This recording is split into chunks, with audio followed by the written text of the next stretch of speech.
जैसे ही dragon yuan पिल ने अपना असर दिखाया, मौलिक ऊर्जा वाला ड्रैगन बहुत बड़ा हो गया और उसके पीछे दिखाई दिया।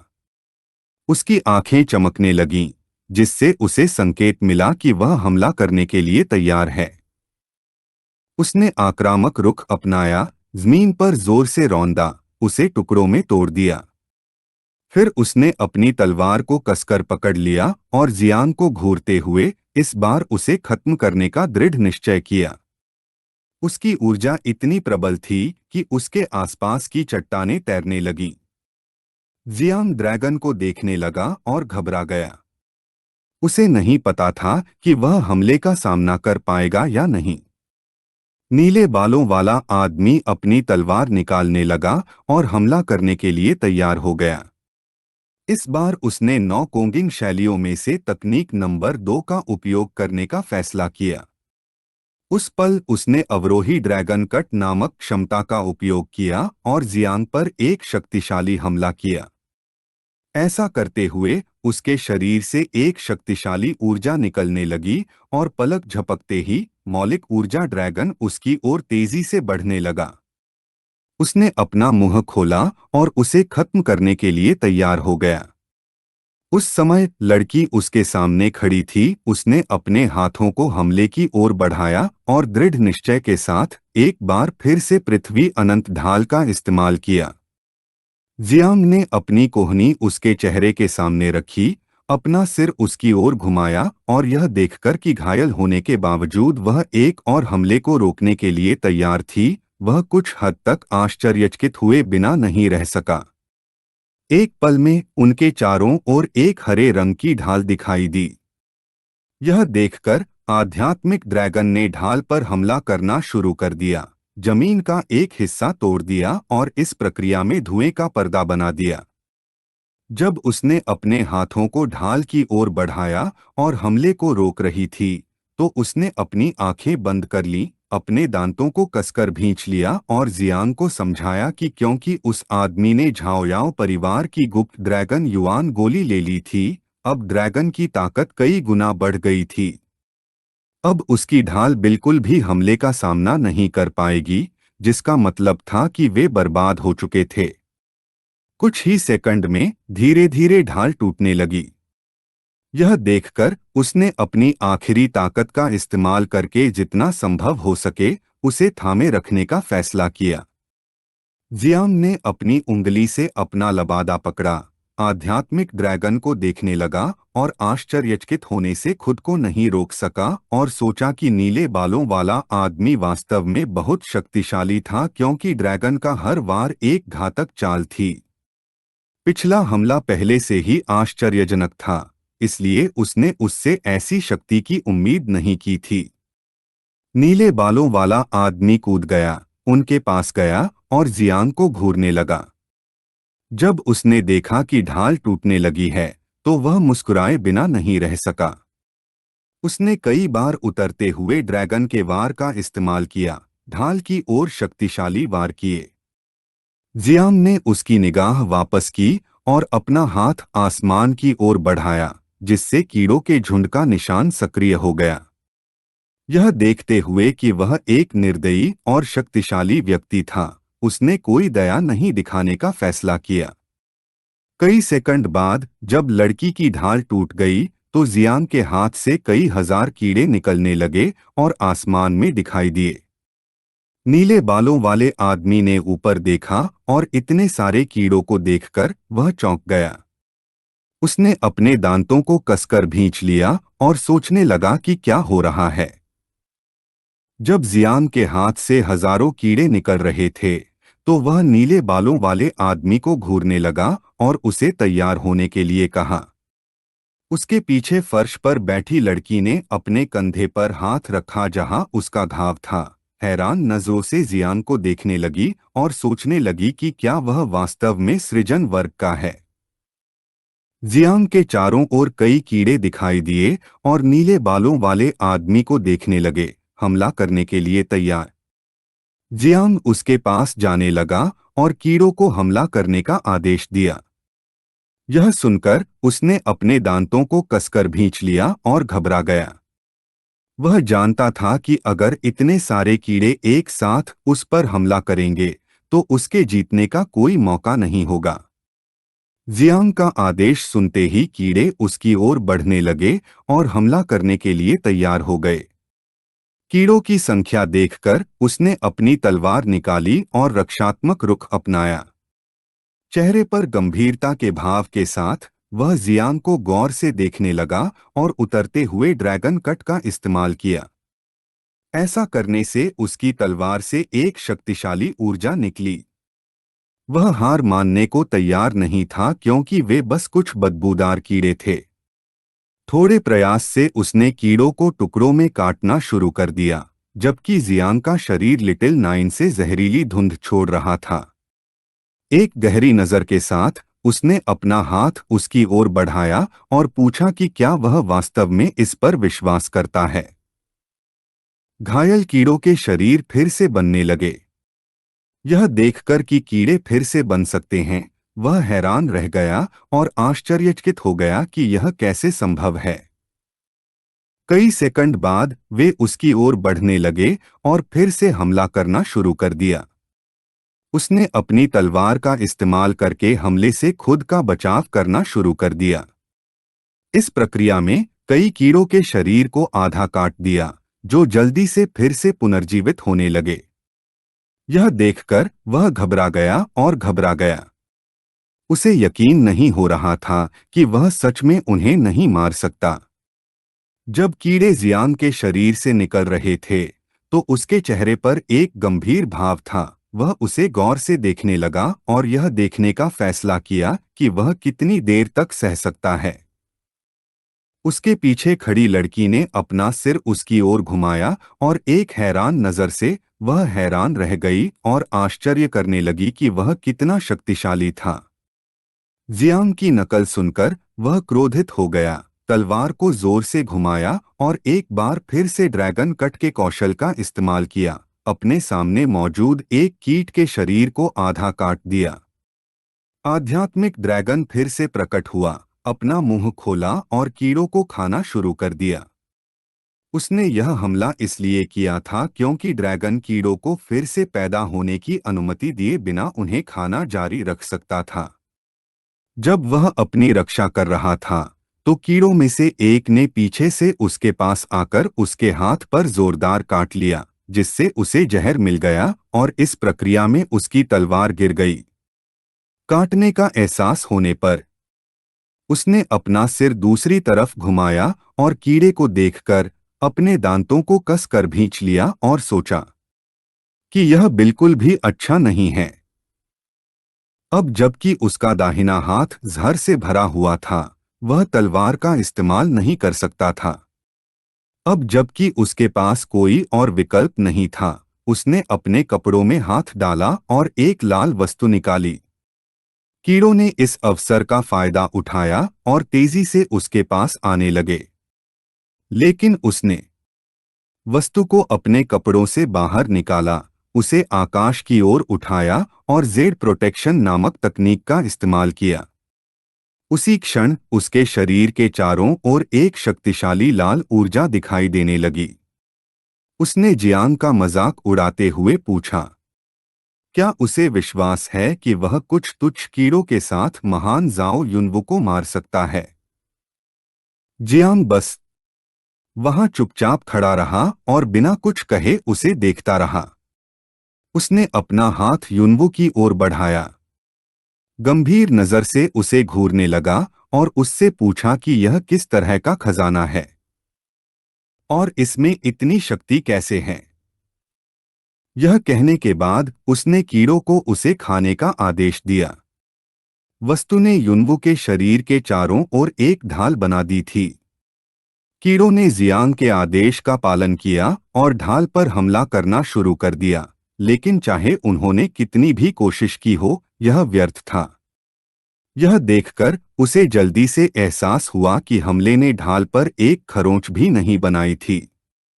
जब युनवू अपने हाथ से अपने हाथ पर कीड़े के काटने से हुए घाव को ढक रहा था, उसने अपना सिर जियांग की ओर घुमाया और उसे सलाह दी कि वह अपनी ऊर्जा बर्बाद न करे, क्योंकि यह जेड ट्रेजर नामक जाओ परिवार का विरासत में मिला खजाना था जिसमें दिव्य शक्तियां थीं।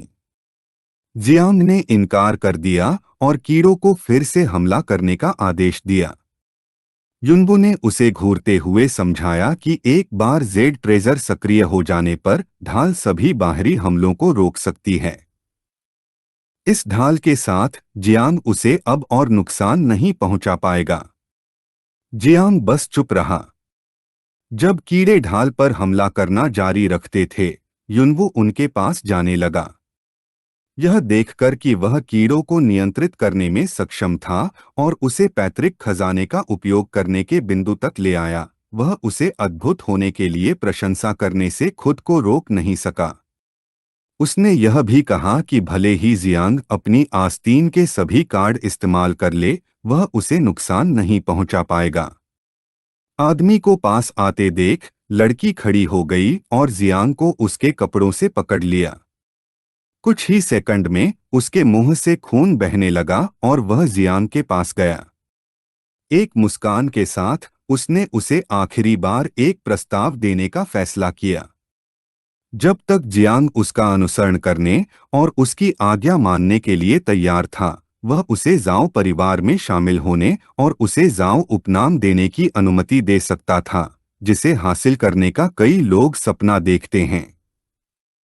यह कहने के बाद उसने जियांग से इस पर ध्यान से सोचने और इस अवसर को न चूकने के लिए कहा। जियांग ने उसे शांत निगाह से देखना शुरू किया और कई सेकंड तक सोचते हुए चुप रहा। वह युनवो को घूरने लगा और जब उसने देखा कि वह घमंडी होने का आदी हो गया है, तो वह क्रोधित हो गया, इस हद तक कि वह अपनी स्थिति को भी नहीं देख पा रहा था। यह सुनकर लड़की ने अपना सिर उसकी ओर घुमाया और भ्रमित नजर से सोचने लगी कि जियांग क्या कर रहा है। वह जियांग के पास गया, अपना हाथ बगल की ओर बढ़ाया और मुस्कुराते हुए उससे डींगे मारना बंद करने को कहा। उसे इस बात से कोई फर्क नहीं पड़ा कि जियांग स्वीकार करता है या नहीं, क्योंकि भले ही वह उसे आज नहीं मार सकता, लेकिन वह किसी और दिन ऐसा कर सकता था। पूरे देश में जाओ परिवार के प्रभाव के कारण वह उनसे छिप नहीं सकता था या उनका सामना नहीं कर सकता था। जियांग ने युनवो को ध्यान से घूरना शुरू कर दिया और मुस्कुराते हुए उसने उसे अपने शब्दों की याद दिलाई कि अगर कुछ भी खोजने को न हो तो कोई जांच नहीं कर सकता। यह कहने के बाद उसने उससे पूछा कि अगर वह बिना कोई निशान छोड़े मर जाए तो क्या होगा। उस पल एक विशाल तंबू जमीन पर गिरा। यह आवाज सुनकर युनवो ने अपना सिर थोड़ा पीछे घुमाया और डर से भरी निगाहों से सोचने लगा कि क्या हो रहा है। यह तंतु कीट माता का था। वह कीटों के झुंड से निकलकर उनके पीछे दिखाई दी। यह देखकर कि वह कितनी बड़ी थी, लड़की जमीन पर गिर पड़ी। युनबु ने ऊपर देखा और यह देखकर कि वह कितनी बड़ी और डरावनी थी, उसे पसीना आने लगा। उस पल जियांग ने उसे आदेश दिया कि वह भाग जाए। उसका आदेश सुनकर लिटिल नाइन युनवु के पास जाने लगी और जियांग को धन्यवाद देने लगी क्योंकि वह बहुत भूखी थी। यह सुनकर युनवु के हाव भाव एकदम बदल गए। उसे एक ऐसा डर महसूस होने लगा जो उसने अपने जीवन में पहले कभी महसूस नहीं किया था। लिटिल नाइन मुस्कुराने लगी और अपने टेंटेकल का इस्तेमाल करते हुए उसने युनवु की ढाल पर हमला किया।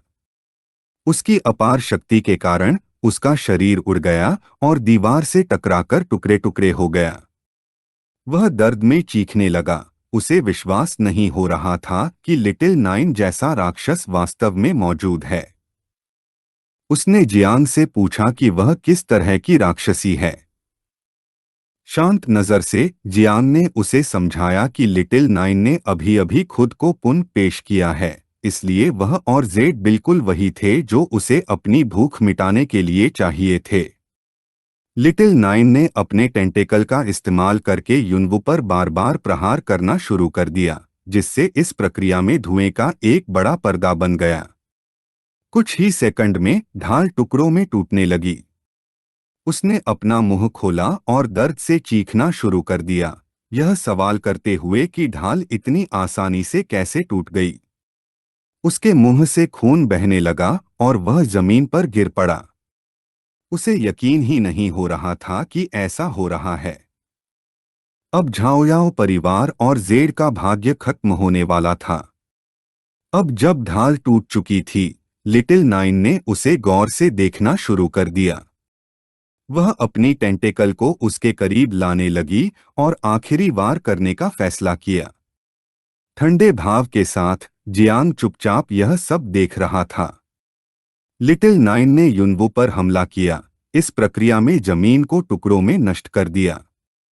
उसका हमला इतना शक्तिशाली था कि युनवू के शरीर से सिर्फ खून का एक तालाब ही बचा था। उसने टेंटेकल को जमीन से उठाना शुरू किया और जियांग ने सोचा कि किसी को भी इस बारे में पता नहीं चलना चाहिए क्योंकि युनवू अब मर चुका था। वह चलना शुरू कर दिया, अपना हाथ आसमान की ओर बढ़ाया, झुंड के निशान को सक्रिय किया और लिटिल नाइन को रूपांतरित होने का आदेश दिया। कई सेकंड बाद लिटिल नाइन ने रूप बदल लिया, मानव रूप में वापस आ गई और उसे गले लगा लिया। फिर उसने अपनी आंखें बंद कर लीं और मुस्कुराते हुए समझाया कि युनवू स्वादिष्ट था। उसने उसे धन्यवाद दिया और यह भी कहा कि वह उसे सबसे ज्यादा प्यार करती थी।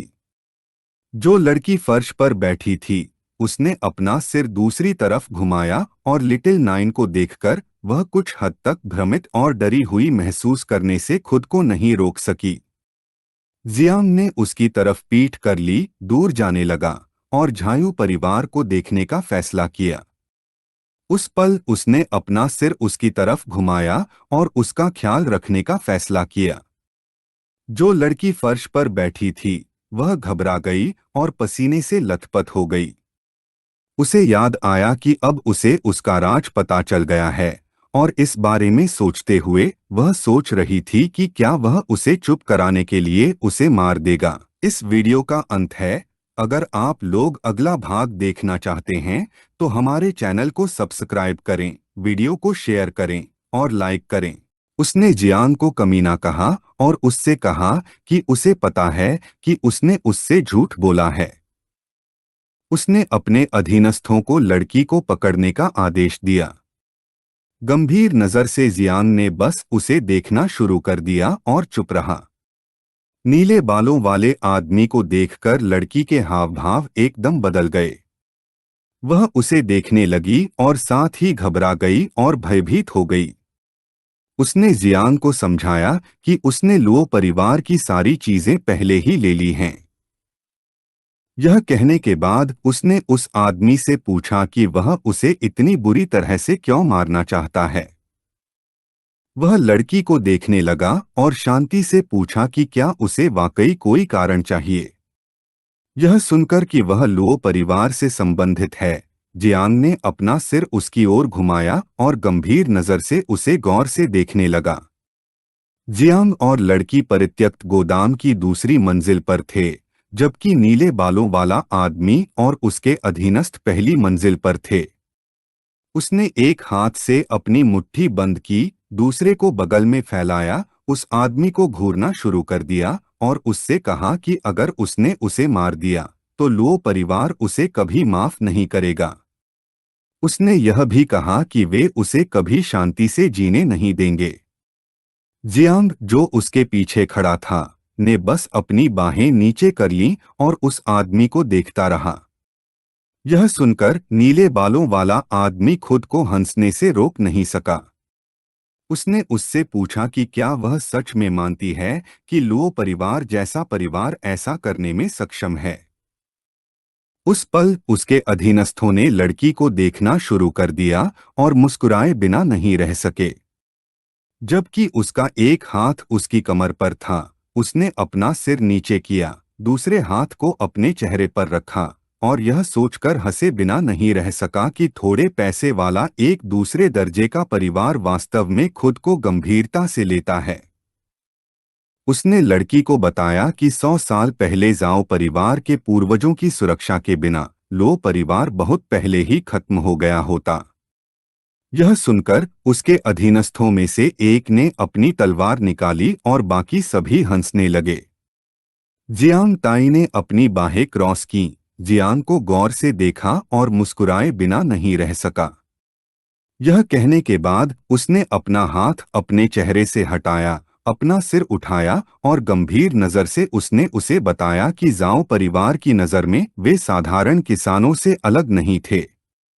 उसने यह भी कहा कि उसके लिए वे सिर्फ मवेशी थे जिन्हें जाओ परिवार काट सकता था। यह सुनकर जियांग ने अपना सिर उसकी ओर घुमाया और घृणा से भरी नजर से उसे गौर से देखने लगा।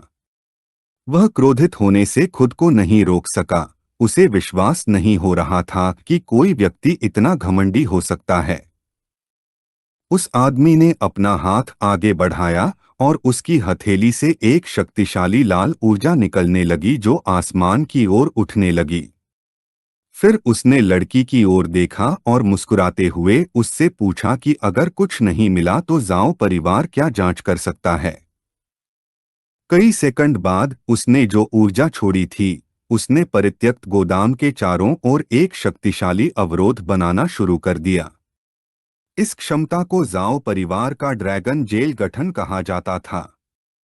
लड़की ने आसमान की ओर देखा, अपनी छाती पर हाथ रखा, अपनी मुट्ठी बंद की और आश्चर्यचकित और घबराई हुई थी क्योंकि अब उसे नहीं पता था कि वह यहाँ से कैसे बच पाएगी।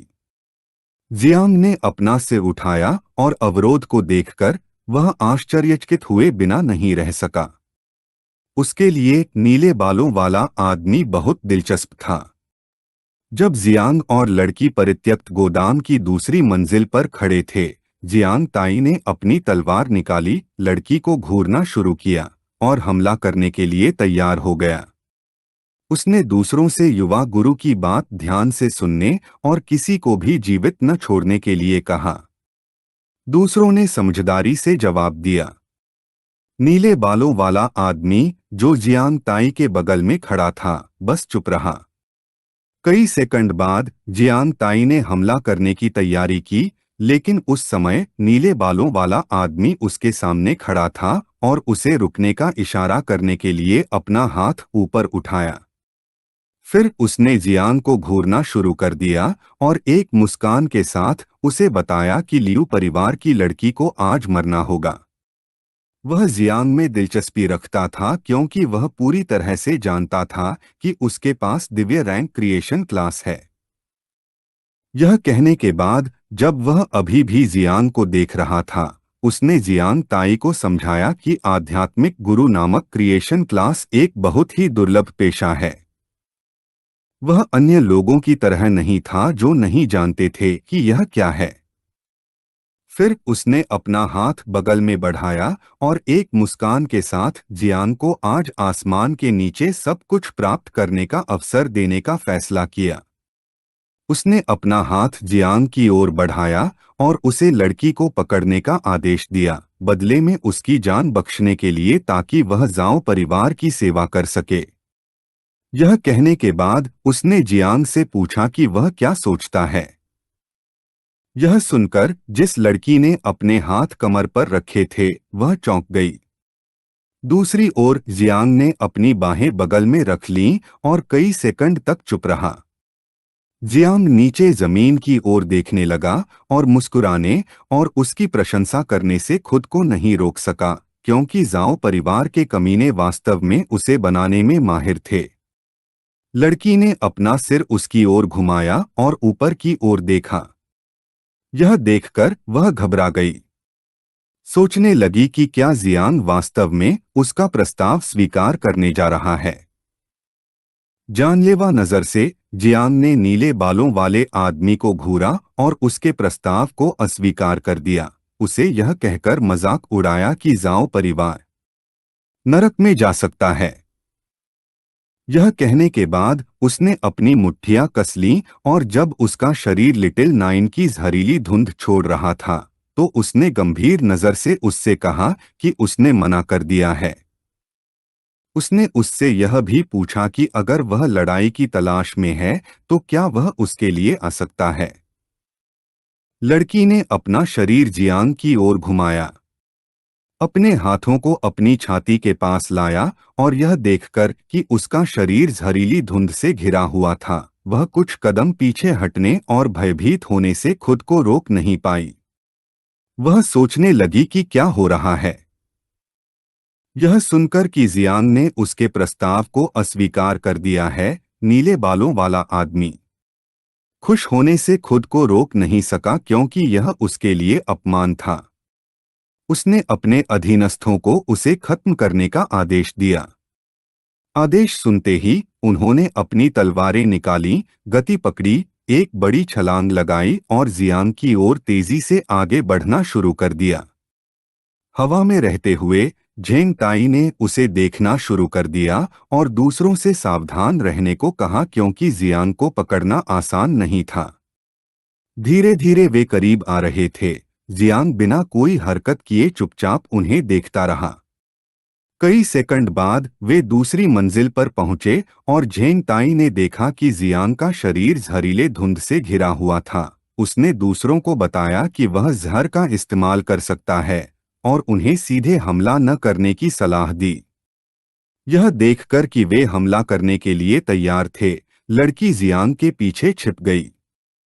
उस पल जियांग ने जहरीले धुंध को निष्क्रिय कर दिया, अपना हाथ उनकी ओर बढ़ाया और जब उसका शरीर हरे रंग की ऊर्जा से घिरा हुआ था तो उसने झेंग ताई को एक गंभीर नजर से देखना शुरू कर दिया और उसे बताया कि न केवल वह जहर का इस्तेमाल कर सकता है बल्कि उसकी प्रतिभा भी। यह देखकर लड़की कई कदम पीछे हटी, अपना हाथ अपनी छाती पर रखा, अपना सिर जियांग की ओर घुमाया और कुछ हद तक भ्रमित महसूस करने से खुद को नहीं रोक पाई क्योंकि उसे नहीं पता था कि यह शक्ति क्या है। पलक झपकते ही जमीन से कई हरी आध्यात्मिक जड़ें उभरने लगीं। झेंग ताई जियांग के पास गया, दोनों हाथों से तलवार पकड़ी और हमला करने के लिए तैयार हो गया। लेकिन उस पल उसने नीचे जमीन पर देखा और आध्यात्मिक जड़ों को देखकर वह चौंक गया और आश्चर्यचकित हो गया कि यह क्षमता क्या है।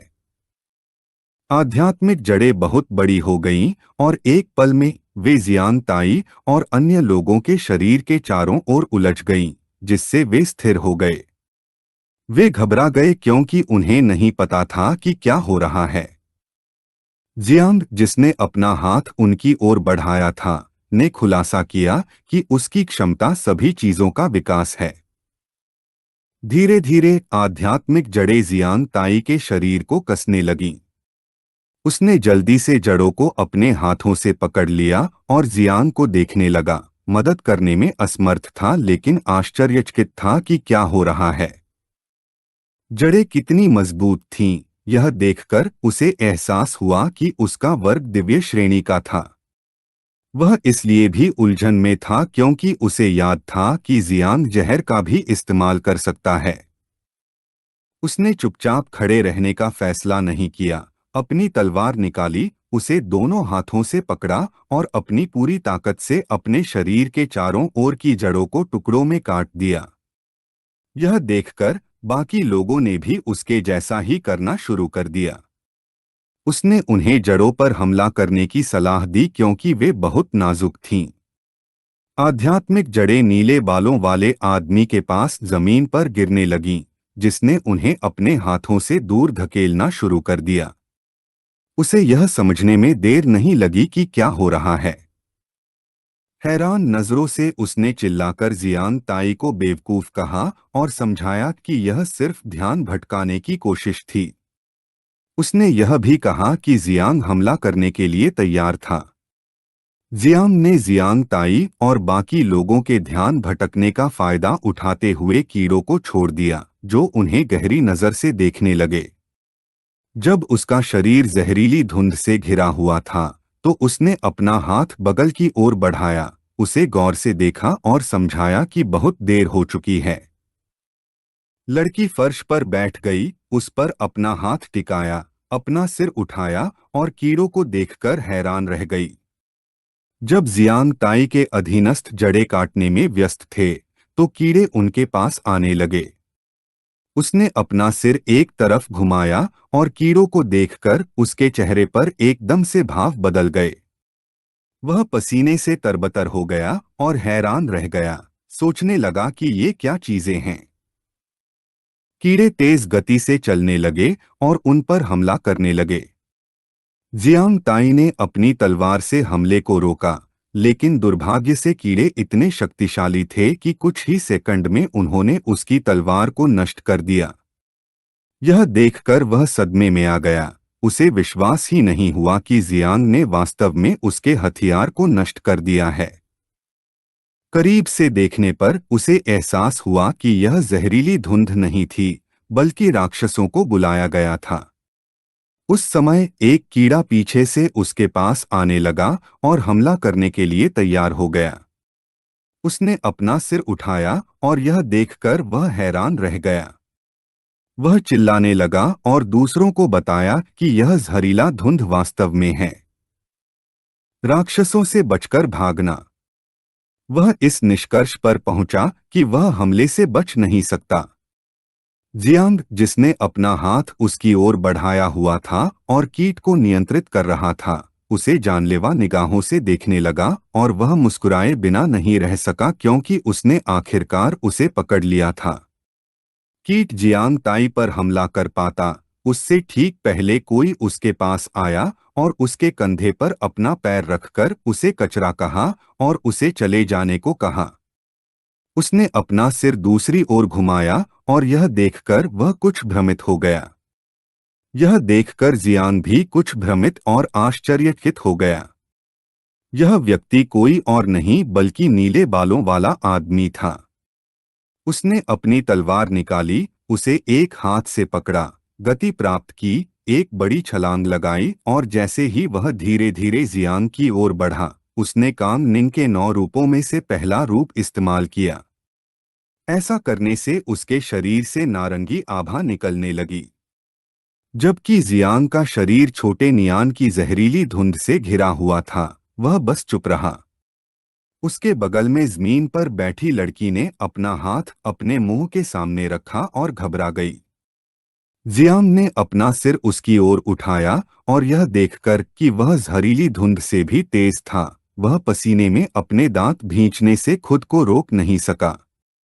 उसने जाओ परिवार की गुप्त तकनीक का इस्तेमाल किया, जिसे ड्रैगन का पीछा करना कहते हैं। उस पल आध्यात्मिक ऊर्जा से बना एक ड्रैगन प्रकट हुआ और जियांग को घूरने लगा।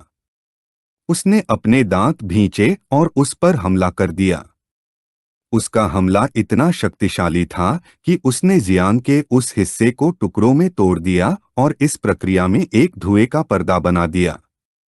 जबकि एक हाथ से उसने तलवार पकड़ी हुई थी और उसे जियांग की ओर बढ़ाया हुआ था। वह उसे घूरने लगा और मुस्कुराते हुए उसे कमीना कहने लगा।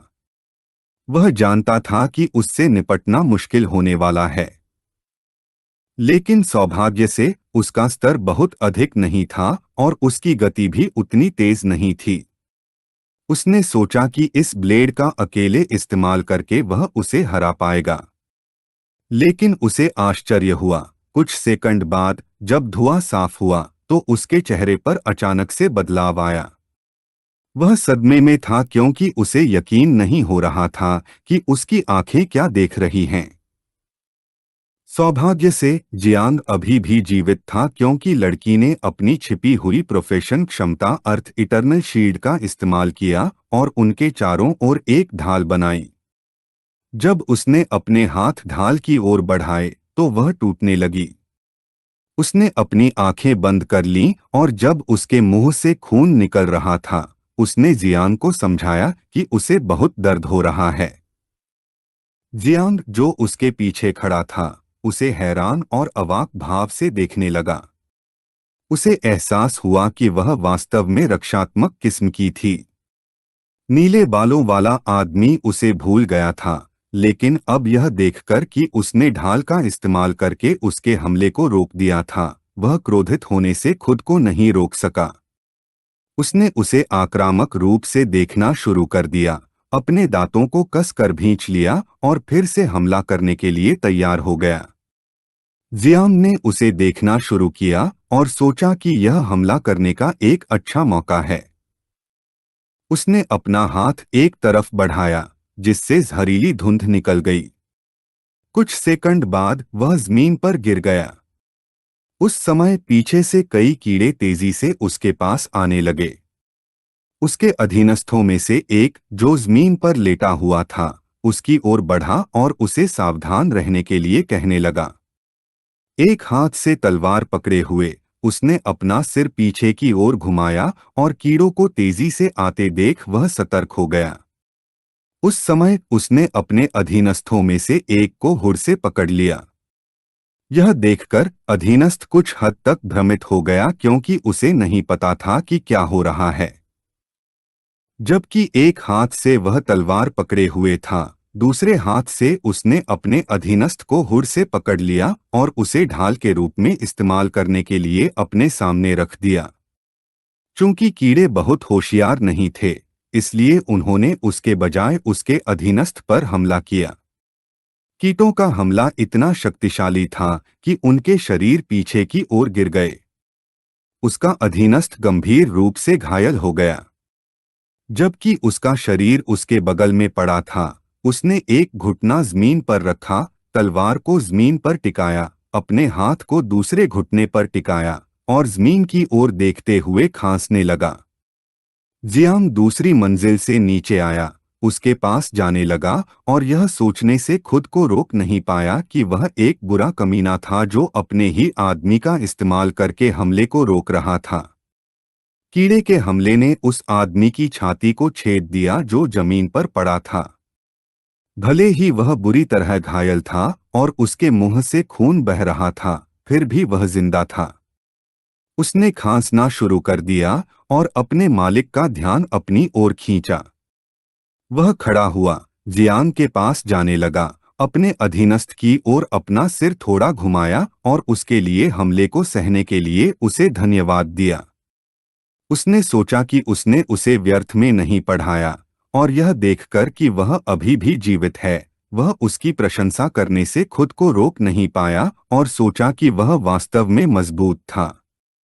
जियांग, जो उसके सामने खड़ा था, बस चुप रहा।